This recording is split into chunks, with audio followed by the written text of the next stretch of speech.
Bem, hoje nós vamos falar a respeito do mercado financeiro, das finanças na crise, né? Como é o assunto a bola da vez, e especificamente sobre bolsa de valores e investimentos em renda variável.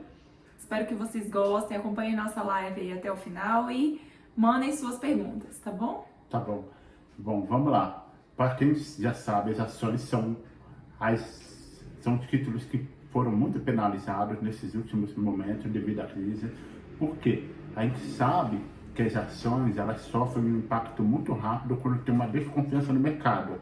Então, quando os investidores ficam desconfiados sobre o futuro daquela empresa, o futuro de uma economia, como está acontecendo agora, várias economias, muitas pessoas não sabem como que vai ser o futuro delas. Não que elas serão extintas, mas você não sabe o quanto ela vai deixar de crescer dentro de um período curto ou dentro de um ano, 2 anos, 3 anos. Isso pode impactar muito no resultado das suas empresas. Por esse motivo, a gente sempre fala que a gente fica muito atento, tem que entender muito dos riscos que você corre ao entrar em investimento em ações. Por quê? Porque você está vulnerável a esses riscos que aconteceram nesses últimos meses. Para quem via a Bolsa de Valores no final de dezembro de 2019 subindo muito, aproveitando aquelas oportunidades, vendo que as pessoas estavam ganhando muito dinheiro há vários anos, foi uma surpresa inesperada. E aquele que já estava na Bolsa de Valores, que estava ganhando dinheiro de forma constante, sempre subindo, viram uma grande queda ocorrer. Não foi à toa que já tivemos vários ciclos breaks durante esse mês de março e agora esse mês de abril, a Bolsa de Valores ontem teve uma alta expressiva, ou também já teve mais de 3% de alta. Ela parece que está chegando a um consenso de que os seus ativos estão baratos, porém a gente sabe que ainda não está muito claro o futuro. Se vai voltar a subir rapidamente, pode ser 1 ano, 2 anos, 3 anos, ou se em alguns meses as economias voltam ao seu patamar de antes. Sim, e mais explica para o pessoal, Fernando, quem não conhece, o que é o Circuit Breaker? Bom, Circuit Breaker é um processo onde a Bolsa de Valores derruba para todas as operações do pregão. Por exemplo, quando eu vejo que muitas pessoas estão vendendo as suas ações e percebe que não tem compradores, o que ocorre? Você acaba vendendo a ação muito barata. E quando cai 10%, a Bolsa de Valores cai 10%, eles acionam o primeiro circuit break, ficam alguns minutos fora de ar para que o mercado se acalme e as pessoas voltem com mais consenso e comecem a investir ordenadamente. Não sai todo mundo vendendo, se eles não param, as pessoas ficam vendendo e não começam não entendem o mercado como está funcionando e todo mundo quer vender, ninguém quer comprar. Fica um desespero, né? Fica no desespero, o efeito manada que assim, todo mundo quer vender e ninguém quer comprar e tudo que valoriza, mas a gente tem que ter muito calma nesse momento, porque a gente sabe que é uma turbulência muito forte, muitos investidores estão se desfazendo de posições, alguns já tiveram altos lucros e estão realizando seus lucros, mas outros não, outros infelizmente acabam tendo esse prejuízo. E como a gente viu, quando ocorreu os primeiros circuit breaks, foram notícias que vinham de fora do país. Então, quando abria a Bolsa de Valores, o investidor não tinha aquela opção de escolher um preço de venda e vender aquela ação que ele tinha na carteira. Ele simplesmente abria e já estava numa queda de 10, 15% da sua ação. Isso penalizou muito os seus investidores. Por isso que a Bolsa de Valores aciona esse circuit break, não somente no Brasil, como no mundo inteiro. Esse mecanismo existe. Eles acionam para que os investidores parem de vender, tenham consenso e quando ela retorna, as pessoas começam a fazer as negociações, mas não pelo impulso, e sim de forma pensada. De forma mais consciente, né? Então a gente tem a primeira pergunta aqui da doutora Natália. Ela pergunta, agora seria o momento de investir em ações? Bom, antes de a gente investir em ações, Natália, a gente tem que pensar em 3 tipos de investidores. Aquele investidor que tem dinheiro e já está na Bolsa de Valores, aquele investidor que tem dinheiro e ele quer entrar na Bolsa de Valores, e aquele terceiro investidor que ele tem o dinheiro, só que ele também tem medo de investir em ações. Para o primeiro caso, que é aquele que já está na Bolsa de Valores, ele já, teoricamente, ele já está mais acostumado com essas volatilidades. O que ele vai fazer? Ele vai comprar mais ações, aproveitar o momento que elas estão em baixa para aumentar a posição dele.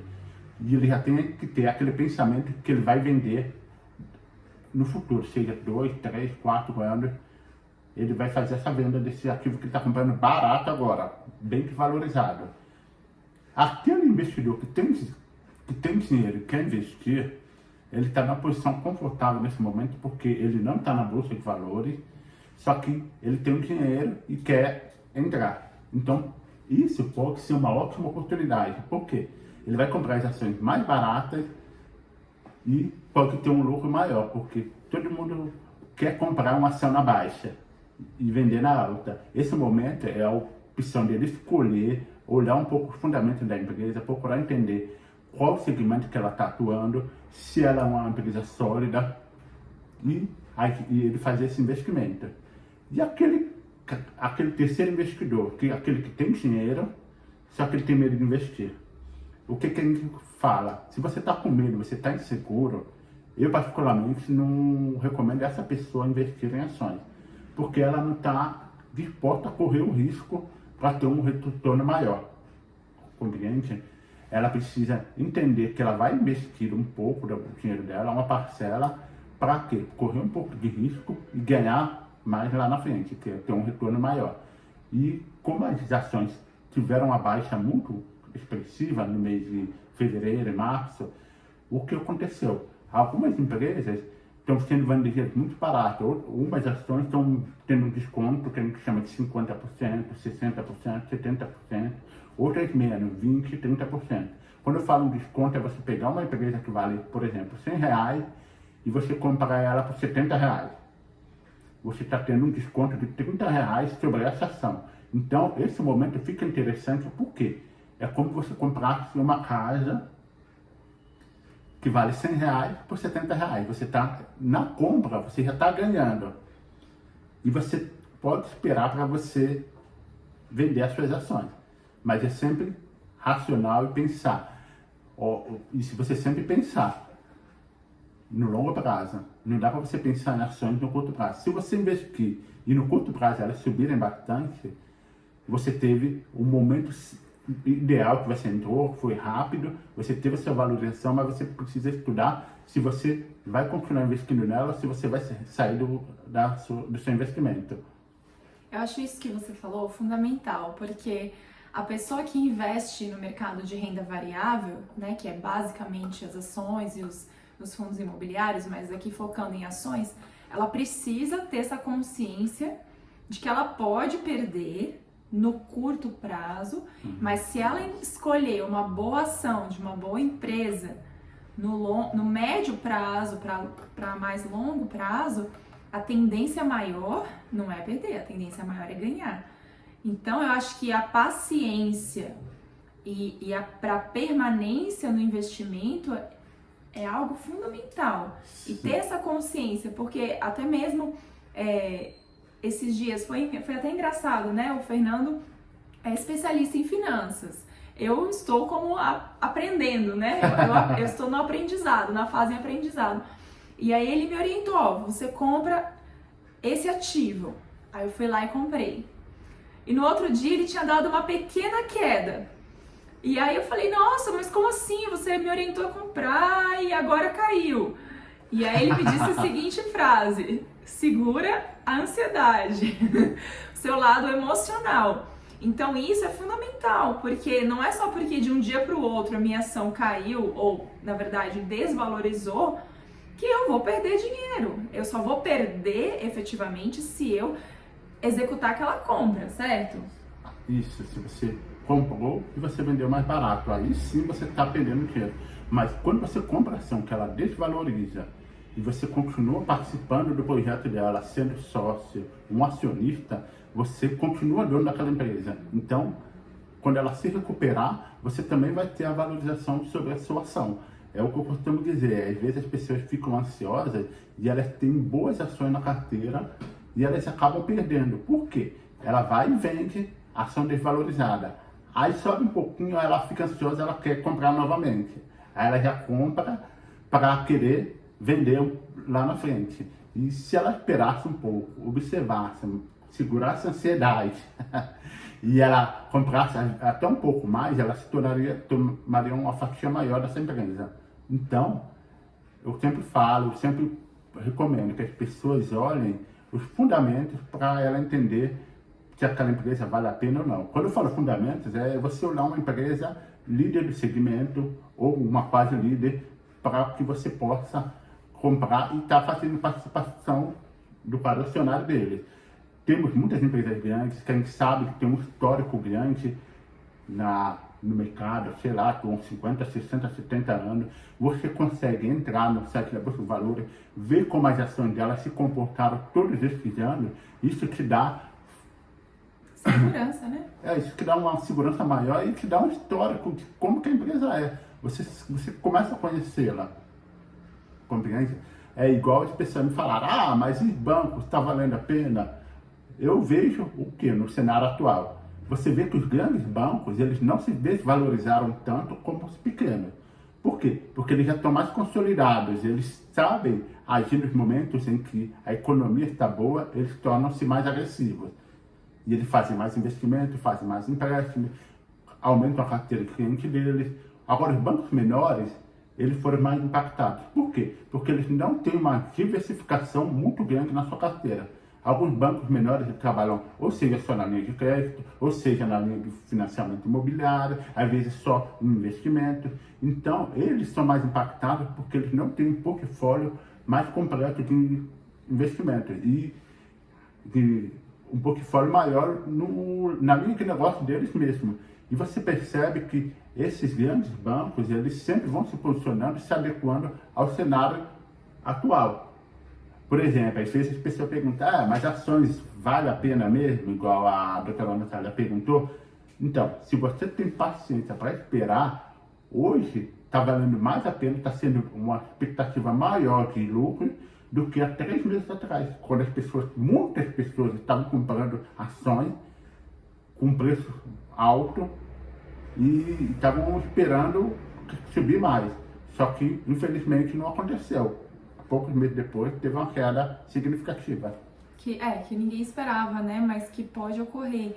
E uma coisa que eu acho importante para quem está entrando na Bolsa de Valores agora, quem tem esse desejo, além dessa paciência de esperar, é saber qual é o recurso que você tem disponível para investir. Porque se você tem um recurso, não importa o valor, e você sabe que você não vai precisar desse valor num curto período de tempo, aí 1 ano pelo menos, né? Você sabe, eu não preciso desse dinheiro no próximo ano.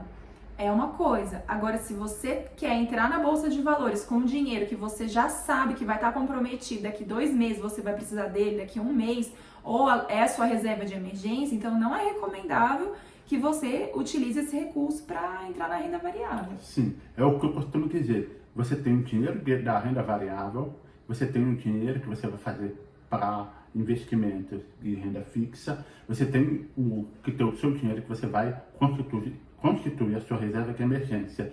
Você tem que pensar em vários setores que você tem que montar a sua carteira para que você esteja seguro nesse momento. E se a gente vê os históricos das últimas crises que ocorreram, a gente vê que antigamente demorava 1, 2, 3 anos. As últimas crises que ocorreram, para a economia se recuperar, levaram meses. Então, a gente percebe que o mercado ele já está, ao mesmo tempo que ele está mais globalizado, você também vê que ele consegue se recuperar melhor. Por quê? Ele tem, as pessoas já estão entendendo como ele funciona, os governos já começam a trabalhar em conjunto. Quando começou a agravar o caso do coronavírus, o mercado americano já se pronunciou, já injetou muito milhões de dólares, trilhões de dólares na economia. O mercado europeu também já se posicionou, o nosso mercado brasileiro também já se posicionou. Então, eles não esperaram muito para tomar uma medida que viesse salvar a economia, recuperá-la. E, assim, a gente sempre fala, você não pode levar isso para os casos das crises anteriores para essa que está acontecendo agora. Mas a gente sempre tem um histórico que você já vê como que eles vão atuando e você começa a ter ferramentas para ver como a história está se repetindo e como você pode se posicionar. E assim, toda vez que teve essas grandes crises, você vê grandes investidores colocando dinheiro na bolsa de valores e eles ganhando dinheiro quando a economia se recupera. É os momentos que eles aproveitam para ganhar mais dinheiro. É verdade. E você estava fazendo outro dia uma comparação entre a crise que teve em 2008, que foi do sistema bancário, né, do sistema financeiro, e essa crise. Qual que é a diferença de agora? Bom, a crise financeira que ocorreu em 2008, que foi do mercado americano, ela teve uma diferença porque ali eram muitos títulos que eram emitidos no mercado. O que aconteceu? Era um empréstimo sobre empréstimo. Então, teve uma hora que uma pessoa não pôde pagar e a economia ficou desestruturada. Ou seja, aquele chamado título podre, porque tem vários títulos no mercado, mas ele não tem um lastro de quem está comprando, quem está emprestando. Então, foi uma cadeia. Quando uma pessoa deixou de pagar, várias pessoas também sentiram o impacto. Aí, para socorrer, o que o mercado americano fez? Injetou muitos dólares na economia para salvá-la. Se comparar com a de hoje, a gente não está tendo uma crise no mercado financeiro no sentido de que tem títulos podres. A crise não é originária do sistema financeiro, é isso, né? Isso, é isso mesmo. Ela foi originária do quê? Da saúde. Lógico que a saúde está impactando o resultado das economias, mas assim, tem empresas, muitas empresas, elas estão sendo impactadas pela perspectiva de ganho, lucro no futuro. Por quê? Porque as pessoas estão com medo, algumas empresas não estão funcionando, pequenas empresas, infelizmente, não estão produzindo, e isso pode causar um impacto significativo na economia. Porém, as grandes empresas, elas estão adequadas, muitas delas, ao home office. A gente já percebe, elas já se anteciparam. Quando eu costumo falar, aquelas empresas que se anteciparam a sua linha de produção, que elas já têm como funcionar, elas reduziram, mas elas não deixaram de funcionar. Por exemplo, você pega profissionais do sistema financeiro mesmo, eu gosto de citar porque a gente sempre vê e percebe. Muitos deles estão fazendo trabalho home office. Lógico que o número de clientes, o número de transações abalou um pouco, sim, mas eles não deixaram de parar. E se a gente olhar, alguns colégios mesmo, uns pararam totalmente suas atividades, outros estão fazendo as suas atividades online.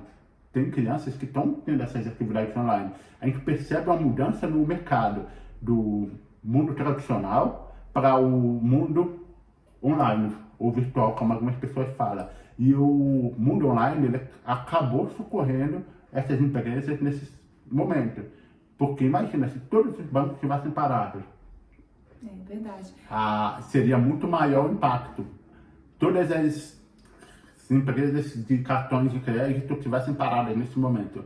Eles não precisaram parar suas atividades, embora tenham trabalhado de forma reduzida. Então, na minha percepção, o que vai acontecer?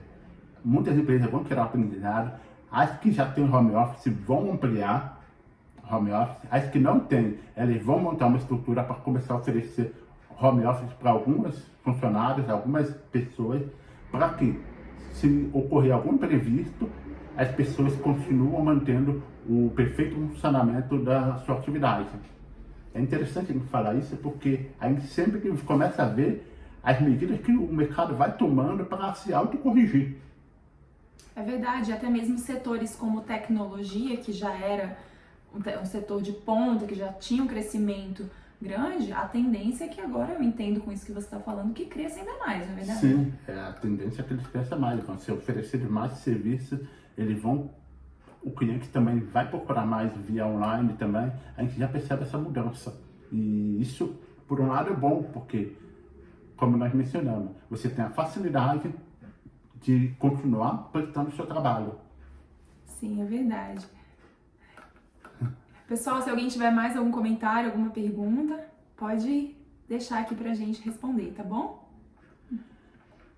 Bom, eu lembrei agora também de um ponto que me falaram uma vez, me falaram, eu tenho meu dinheiro investido no imóvel e eu não tive prejuízos com essa queda do mercado financeiro, com isso que ocorreu. Será mesmo que você não teve?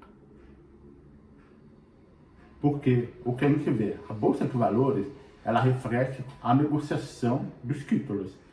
Todos aqueles títulos que têm liquidez, que são as ações, ou o fundo imobiliário, no caso mais específico, você começa a ver a negociação dia a dia naquele momento. E o imóvel, ele tem baixa liquidez. Você não consegue vender um imóvel, sei lá, de 500, 600 mil em um mês, 2 meses. E aquela pessoa que estava querendo vender esse imóvel, vamos supor um imóvel de 500 mil. Nesse momento de crise, o que as pessoas fazem? As pessoas guardam seu dinheiro e falam, não, eu vou ficar aqui com um certo colchão, vou manter o que eu tenho e depois, futuramente, eu compro um imóvel. Então, nesses momentos, a gente sempre fala, você tem um imóvel, mas você não consegue vendê-lo também. E as pessoas, às vezes, têm dinheiro e não compram. Concorda comigo? Quando a gente pensa sempre assim, você tem a segurança que você está no imóvel, não está pagando, mas também não está pagando o aluguel, mas também você tem que pensar, se você vender ele, quanto que você está ganhando. Por exemplo, um carro usado, às vezes a pessoa está querendo se desfazer dele para se capitalizar, para ter o dinheiro para suprir as necessidades nesse momento. Eu vejo pessoas que estão tendo problemas na venda do carro, porque elas não estão recebendo o que ele realmente valeria. Porque tem oferta, poucas pessoas querendo comprar e ela precisa vender. O que ela faz? Ela vende o carro mais barato para ela ter esse dinheiro. Então a gente pensa sempre nesse sentido. Você não tem um ativo muito líquido, mas também você não consegue vendê-lo pelo preço que ele realmente está valendo. Então acaba tendo uma desvalorização, né? Isso. Bom, gente, uma coisa que eu também gostaria de falar é assim, as pessoas sempre falam, você tem que ter muito cuidado com ações. Eu concordo, quando você vai investir em ações, você tem que ter um cuidado dobrado, até redobrado, triplicado, para que você possa investir, entender a empresa que você está colocando o seu dinheiro, se ele vale a pena ou não, e qual a perspectiva daquela empresa crescer no futuro. Só que com renda fixa, você também tem que ficar atento. Porque às vezes você está com uma renda fixa pagando muito pouco naquele momento, e assim, vale a pena? Tem que repensar, né? Tem que repensar. Uma coisa que eu vi algumas pessoas fazerem esses dias foi comprar dólar. Só que assim, a gente tem uma saída de dólar muito grande do nosso país. Desde o final do ano passado, muitos investidores estrangeiros começaram a resgatar sua posição aqui no país. Então, o que aconteceu? Quando eles começaram a sair do país, o dólar saiu um pouco de circulação. Então, consequentemente, ele começou a subir o seu preço. E outro motivo, o dólar está caro. Você está comprando algo caro nesse momento. Não é verdade? Se você pensar assim, eu vou comprar dólar, você vai comprar algo caro. Talvez seria mais interessante você esperar um pouco nesse momento e deixar o seu dinheiro investido. Quando a economia se recuperar, você vê a Bolsa de Valores subindo, as empresas voltando a ter uma lucratividade, a tendência é que o dólar caia. Por quê? Porque a nossa economia está subindo e o dólar vai se corrigindo de acordo com a nossa economia. O nosso poder de compra aumenta. Então, o dólar também tende a cair. E outras pessoas também, eu vi elas investindo em ouro. Ouro é um ativo que as pessoas correm nos momentos de crise para comprar. Mas desde o ano passado ele já está muito valorizado. Então, às vezes você compra o ouro e ficar com aquele ativo lá segurando na sua carteira, você não vai ter uma valorização com ouro, e aí você corre no risco de fazer igual o dólar, comprar algo caro e segurar na sua mão e depois ele se valorizar. Às vezes a gente tem que tomar muito cuidado com isso. Eu recebi uma pergunta aqui: os imóveis já estavam desvalorizados antes dessa crise causada pelo coronavírus. É verdade. A gente vê que alguns imóveis já estavam desvalorizados, mas dependendo de cada região do país, a gente percebe o quê? Que, por exemplo, os fundos imobiliários que eles compram, investem e disponibilizam a cota daquele fundo do imóvel para você. A gente percebeu que algumas pessoas que estavam comprando, investindo em imóveis através dos fundos imobiliários, elas estavam pagando mais caro pelo que ele realmente valeria. Aquele exemplo que eu citei das ações, uma ação que valia 100 e a pessoa estava comprando por 70, 60 agora. Antes da crise,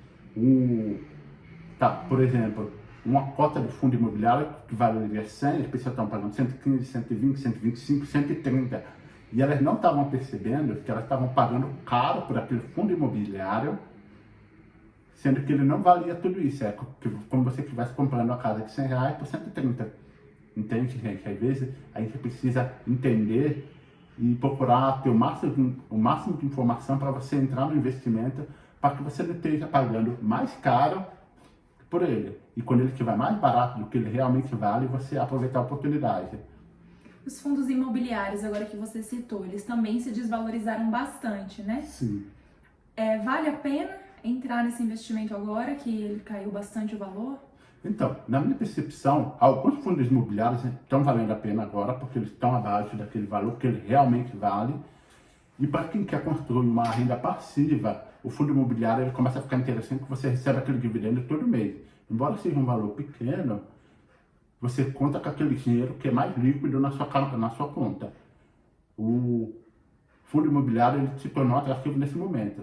Só que a gente viu que o que acontece quando a bolsa cai muito, igual numa crise dessa, o fundo imobiliário tende a desvalorizar menos. Mas nesse momento eles também valorizaram muito, muito mesmo. Não tanto quanto as ações, mas eles valorizaram. Então, na minha percepção, o momento de você comprar um fundo imobiliário também vale como você investe numa ação.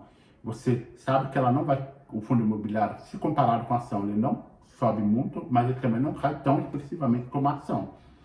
Só que, por exemplo, você vai comprar um fundo imobiliário hoje que está valendo, sei lá, 85, era 100 reais, você está pagando 85. Você acha uma ação que vale 100 reais, você está pagando 70, você já está comprando uma ação mais barata do que um fundo imobiliário. Lógico que eu sempre gosto de falar do rebalanceamento da sua carteira, para que você não esteja exposto somente em um ativo e você, por exemplo, ações, você consegue encontrar ações mais conservadoras e ações mais agressivas. As ações de empresas de aviação, a gente percebeu uma queda expressiva. Por quê? Com essa crise, realmente pararam os voos, cancelaram tudo. A gente não sabe quanto tempo que as empresas, companhias aéreas vão levar para se restabelecer e se elas têm colchão para isso. Lógico que elas vão precisar de uma ajuda do governo, não somente no Brasil, mas no mundo inteiro. Já é estudada essa possibilidade. Então, ela se torna uma ação mais arriscada. Mas se você consegue destinar um pouco desse dinheiro e fazer, sei lá, uns 5% da sua carteira, 3% em uma ação de aviação, você já começa a ter um ativo mais arriscado que você vai ter que acompanhar mais de perto. Ao contrário de uma ação no setor financeiro, uma ação no setor elétrico, porque a gente percebe que muitas empresas não estão funcionando, mas as pessoas estão em casa, estão consumindo até mais do que consumiam normalmente. Então, é interessante você ver que, nesse momento, as ações de alguns setores, elas estão sendo beneficiadas. Outras ações também são aquelas que produzem medicamentos, essas empresas. Alguns tipos de medicamento, eles estão vendendo mais do que o comum. Alguns hospitais, fundos imobiliários que também trabalham nesse segmento de hospitais. Você tem que ter uma valorização nesse momento porque o mercado está sendo benéfico para eles. Eles estão conseguindo vender mais, entregar mais do que realmente eles entregariam naquele momento. Às vezes a gente tem que pensar também no setor que está se beneficiando ou não do cenário. Nesse caso, as que são mais afetadas, como a companhia aérea, mas também os laboratórios estão se beneficiando muito, alguns hospitais estão se beneficiando muito, e a gente começa a perceber que você precisa dar uma repensada, uma rebalanceada na sua carteira, porque você sabe que essas empresas que estão se beneficiando, elas vão apresentar um lucro maior no final do ano. Sim, exatamente. É isso que eu penso dessa forma. Por mais que a ação não esteja subindo, o potencial de lucro dessas empresas, destes setores que você mencionou, que acho que até foi a pergunta aqui do Dr. Igor, né? Quais setores são mais indicados nesse momento? Com ações de quais setores? Acho que são esses que você respondeu. Mas eu entendo dessa forma, que é o potencial de lucro nesse médio prazo para essas ações, para essas empresas que agora estão tendo movimento, né? Elas vão ter um lucro, por mais que a ação ainda esteja desvalorizada. Exato. Igual outro setor também, o agronegócio. O agronegócio parou um pouco, mas as pessoas continuam consumindo, continuam comendo, elas continuam precisando do alimento diário. Então, você começar a verificar, esses setores não estão sendo tão atingidos como os demais. Então, às vezes eu comento, às vezes você tem que procurar entender o cenário e se posicionar da melhor forma possível. Lógico que a gente não consegue entender tudo e não tem uma bola de cristal para prever, mas quando começa a acontecer os primeiros movimentos, que você conseguir se mexer antecipadamente, você começa a ter uma diferença das outras pessoas, dos outros investidores. Porque você consegue ter um lucro maior quando você percebe aquilo que está acontecendo e você entra. Por exemplo, há anos atrás, muitas pessoas começaram a entender que você comprasse um imóvel na planta, você teria um lucro muito maior do que se você comprasse ele já pronto. Então, muitas pessoas começaram a comprar. Só que, com o passar dos anos, o lucro já caiu muito. Você continua com aquele risco de não receber o imóvel quando você compra, só que quando você recebe ele, você não tem um lucro. Para as ações vale a mesma regra. Quem percebe uma ação que tem chance de subir bastante e se antecipa e compra ela barato, o que vai acontecer? Quando as pessoas começarem a comprar, você já está tendo lucro. Então você só vai acompanhando o movimento do mercado. Você vai vendo que ela está subindo e o seu lucro é maior do que uma pessoa que comprou depois de você. Só para reforçar, responder aqui a pergunta da Joelma, onde vocês investiriam neste momento? Nada é seguro, mas qual a melhor opção? Não é que nada seja seguro, né? Alguns ativos do mercado financeiro eles continuam sendo seguros, como por exemplo os títulos públicos, né? O Tesouro Direto, eles são super seguros, continuam sendo. No entanto, obviamente a margem de lucro que a pessoa vai ter é bem menor. Então, se a pessoa está querendo construir uma reserva de emergência ou pensando num dinheiro que vai precisar aí nos próximos meses e não tem segurança ainda para investir em ações, é interessante sim, é importante conhecer essa modalidade e modalidade que a gente também utiliza. Mas para aquela pessoa que, como a gente mencionou no início, né, ela tem esse recurso, ela está disposta a correr o risco. É isso que eu sempre penso, né? Na disposição para correr esse risco de que pode desvalorizar, mas ele pode aumentar bastante também. Escolher essas ações dessas empresas boas. Qual empresa você se tornaria sócio? Pensa, se você tivesse a oportunidade, eu quero ser sócio de 5 empresas. Quais empresas você escolheria? Então você tem que pesquisar no site das empresas, todo o site dessas empresas grandes que tem as suas ações listadas na bolsa, ela tem uma parte do site lá que fala relação com investidores. E aí você clica lá, você descobre várias informações da companhia, eles apresentam números para vocês, apresentam o balanço, apresentam o crescimento anual da empresa. Algumas que se anteciparam, você começa até a ver alguns projetos que ela tem para entregar durante o ano, 1 ano, 2 anos, e você começa a ver isso.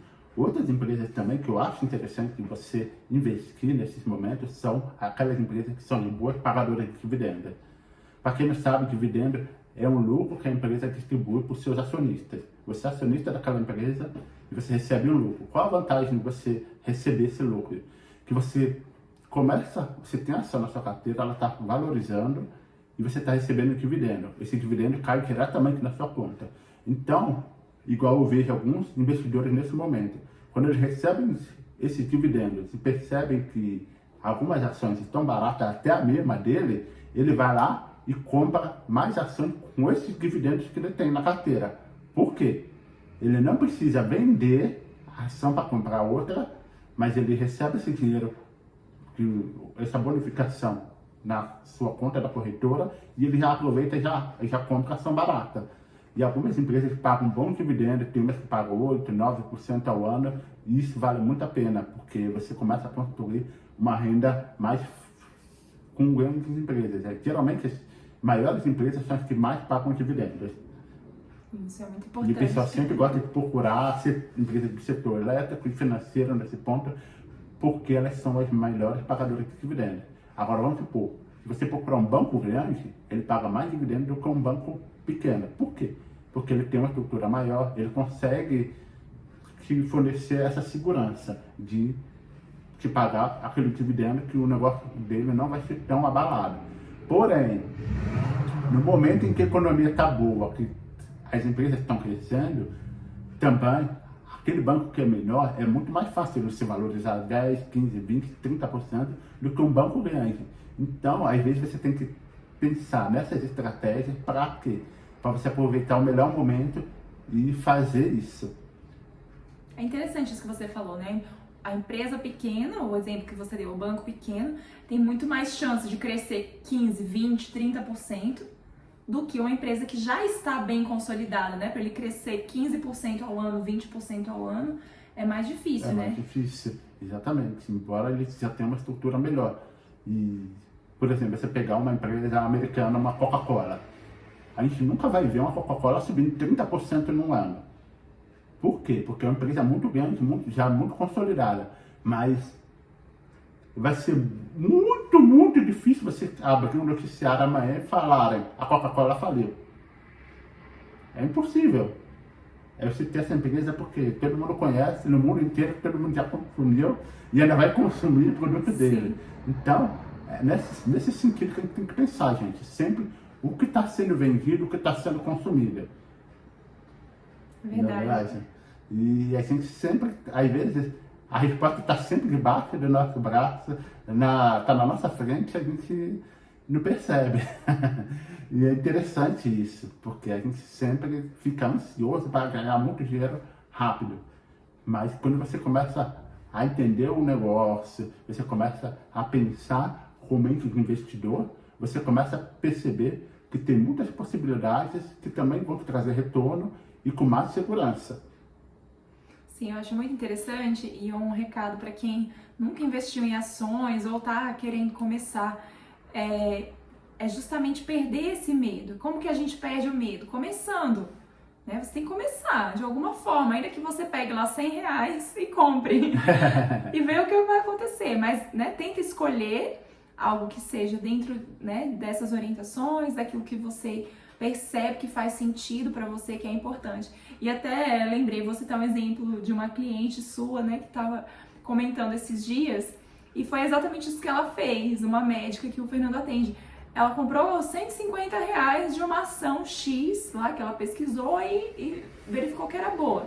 E deixou aquele dinheiro lá. Agora, e com todas essas informações que você passou para ela e essa segurança de que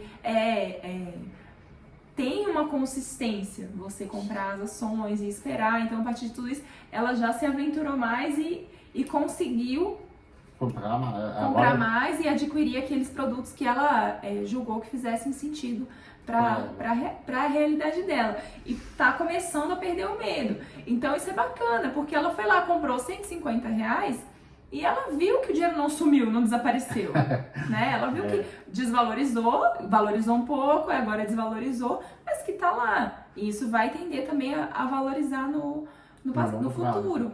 E isso que você está falando, Joel, o que falta é educação financeira, exatamente. E é isso que nós queremos passar, né, essas informações vindas de um especialista, de alguém que realmente conhece o mercado financeiro na prática, né, pessoal? Não é um aventureiro aí que lê o livro. Eu sempre brinco, né? É igual um médico, né? Lê o livro lá, final de semana fez um curso e vai sair fazendo cirurgia por aí. Não tem como, né? Não existe isso. Então, no mercado financeiro é semelhante. Você precisa estudar, precisa se aprofundar, precisa começar a colocar o pezinho na água lá, sentindo a temperatura, para daí pegar confiança e daqui a pouco conseguir deslanchar. E é o que eu sempre falo, você tem que pensar no planejamento, você pensa na sua vida financeira e os investimentos é uma consequência do que você planejou durante a sua vida financeira. Porque você planejou bem, você sabe que você vai destinar aquele dinheiro que vai ser para renda fixa, aquele dinheiro que vai ser para o seu reserva de emergência e aquele dinheiro que vai ser destinado para investimento. Aí as pessoas começam a ter uma noção melhor, começam a organizar a sua vida de uma forma mais consistente e ela tem uma tranquilidade para trabalhar, para ter o futuro dela e ela começa a tomar decisões mais conscientes. Igual algumas pessoas também me perguntaram, não aqui na live, mas já fizeram uma pergunta sobre a reserva de emergência. Tiro tudo e coloco em ações? Não, gente, vamos pensar uma coisa. A gente está num momento de crise. Para responder essa pergunta é muito particular, porque a gente precisa entender como que a pessoa está posicionada. Se a pessoa está em casa, mas ela está trabalhando e a renda dela não foi afetada, essa pessoa vai receber o dinheiro dela e ela já começa a ter a oportunidade de investir em ações. Agora, aquela pessoa que literalmente ela está parada, não está recebendo, então a reserva de emergência é o que ela construiu para esses momentos, entende? Então ela tem que ter calma, dá vontade de você comprar as ações baratas para verem se valorizar, mas você tem que aguardar porque você precisa passar por esse momento com confiança, sem nenhum imprevisto maior do que o que já ocorreu e você continua a sua jornada até você retornar ao trabalho e você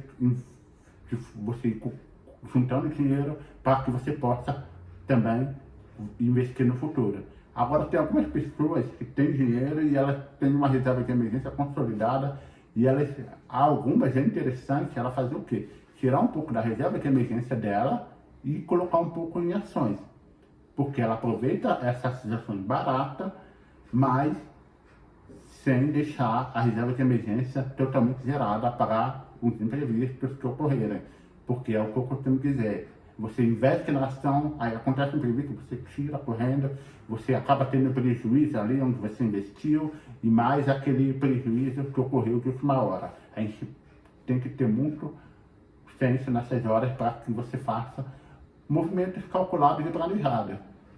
Sim, é verdade. Mesmo em toda essa crise, em tudo isso que está acontecendo, ainda dá para fazer planejamento, né? Dá. Assim, o planejamento, você faz e você tem que rever, sempre. E esse momento de crise é interessante assim, pessoas que não têm planejamento, elas entendem na prática a necessidade de ter. Não tem como você disfarçar agora nesse momento, você sabe que você precisa ter esse planejamento. E a pessoa que já tem um planejamento, ocorreu essa crise, ela sentou, reviu o planejamento dela. Para quê? Para colocar o bonde nos trilhos, para ela atingir aquela meta de longo prazo dela. Ela está indo na direção e está percebendo que o bonde saiu do trilho. Então, o que ela vai fazer? Ela vai se replanejar para que ele volte para os trilhos, para que siga a viagem dele e chegue no objetivo final dela, que é, sei lá, 5, 10, 20 anos, dependendo da pessoa, do que ela busca para ela. Falando nisso, de futuro, algumas pessoas também pensam, e agora aquela viagem internacional que eu estava querendo fazer? Por exemplo, a pessoa que estava na sua reserva de emergência, estava fazendo alguns investimentos mais conservadores para poder viajar, às vezes ela precisa repensar agora. Será que daqui a 3 meses ela vai realmente conseguir fazer essa viagem internacional? Será que não vai ser inviável? Não somente pela questão de que o avião não vai poder entrar no outro país, mas também pela questão do câmbio alto, o dólar muito alto. Se você estava planejando ir aos Estados Unidos, você tem que repensar. Se nesse momento é melhor você esperar um pouco, aproveitar esse dinheiro que você estava guardando para viajar e postergar um pouco a sua viagem, aí você tem que começar a pensar nas suas prioridades. E por isso que eu digo, planejamento é isso, você faz, mas mudou alguma coisa, você já vai e já se replaneja de novo. Não dá para você planejar e sair tudo 100% do jeito que você fez. Eu costumo dizer que quando você planeja e sai tudo da forma como você planejou, é que você planejou mal, planejou subestimando a sua capacidade mesmo. Entende? É verdade, é verdade. Se tudo sai 100% todas as vezes do jeito que estava ali o planejamento, é porque você pode mais do que isso, né? Você pode mais do que isso. Você subestimou você mesmo. É verdade. Vamos lá. Para um investimento a longo prazo, quais indicadores da empresa devo avaliar? Bom, para investimentos a longo prazo, a gente sempre olha o balanço e eu costumo estudar o crescimento da empresa. Eu vejo a margem líquida dele, eu vejo o ROI dele, as pessoas acham que estou falando dele. ROI é Return Over Investment, ou seja, retorno sobre investimento. Investimento. Bom, Eu tenho um bom professor. Aí eu vejo o retorno que ele está tendo. Por exemplo, se eu, acionista, coloco R$10 para invisto R$10 na empresa, para ela produzir, gerar toda essa capacidade, o retorno que ela me traz custa R$10. Se ela me traz 12, 13 reais, eu tenho uma margem de, desculpa, se eu invisto 10 e retorna 13, eu tive um lucro de R$3, seriam 30%, é uma margem boa. Eu costumo ver isso, mas também esses indicadores que eu mencionei agora, igual a margem líquida, não é indicador que você deve ver isoladamente. Eu costumo olhar o histórico da empresa. Se você pegar empresas, algumas bem estruturadas, grandes empresas, que a gente não vai citar o nome aqui, todos os anos elas apresentam lucros. Então, isso dá uma confiança maior ao investidor de longo prazo. Ele olha aquelas ações e fala, não, essa empresa todo ano ela apresenta lucro. Não teve um ano que ela teve prejuízo. E você começa a ter uma confiança maior, porque você sabe que é um negócio bem montado. Tem um bom gestor ali cuidando e administrando aquela empresa. Por isso que eu gosto de olhar tudo isso. Além das informações contábeis, eu gosto de olhar os resultados que elas vão apresentando e o seu histórico. Às vezes ela compra uma empresa, outra, ela vai tirando o concorrente do seu caminho. Dessa forma, ela vai adquirindo empresas e vai crescendo e eliminando a concorrência. Então, isso também é outro fator que você deve pensar, de avaliar. Espero ter respondido a pergunta. É isso aí. Bom, gente, deu 51 minutos. Mais algumas perguntas que a gente vai ter que finalizar a live. Acho que o pessoal já perguntou o que eles queriam perguntar. Então tá, pessoal, aguarde. Toda terça a gente tá fazendo live sobre finanças. A gente vai ter uma live especial aí para os médicos também, falando dessas novas regulamentações, as convocações, tá? Estamos preparando umas novidades aí para vocês, então fiquem de olho no nosso Instagram aqui, no canal do YouTube também, tá bom? Obrigada, pessoal, muito obrigada pela participação de vocês, obrigada mesmo, e estamos à disposição. Muito obrigado, é sempre um prazer estar com vocês. Até mais. Até mais. Boa noite. Boa noite.